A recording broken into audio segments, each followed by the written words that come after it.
Mu kaweefube w'okusitula eby'enfuna by'abasirikale, Sacco ya Updf eya Wazalendo Egguddewo Ettabi eddala mu bitundu eby'e Nansana ng'era Brigadier General David Gonyi yabadde omugenyi omukulu.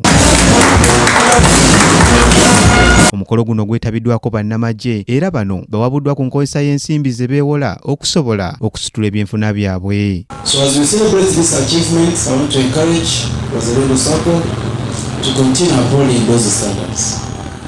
Brigadier General David Gonyi nga yakulira amagye ag'omu bbanga gayite Air Force akubiriza bannamagye okukozesa obulungi ssente zino. To encourage Wazalendo Sacco to continue upholding those standards of transparency, accountability and professionalism. Ono asabye bannamagye okuwulira omulanga gwa pulezidenti ogw'okukuuma ebyakafunika nga engombo ya NRM bw'eri mu kakuyege w'omulundi guno bwevuga. We need to protect our country and ensure that all the successes that we have gained as a country are protected.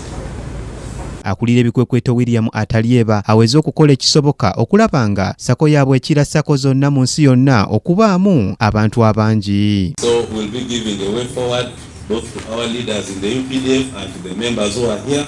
Ate ye Ssenkulu wa Wazalendo Sacco Kano Yusufu Buha agamba nti basalawo okuddukira abasirikale nga babawa zirooni basobole okwewala okwewola mu bantu ba bulijjo abajjako amagoba mayitirivu. People are waiting at the edge.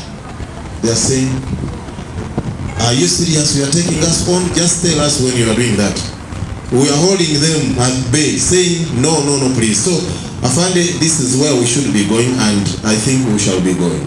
Bannamagye abalala betwogeddeko nabo nabo baliko bye boogedde. We are going to Ettabi.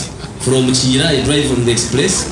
In the northern bypass, I am here. From Kaweta, I drive from Kawempe branch, I am here. So really, it is very good.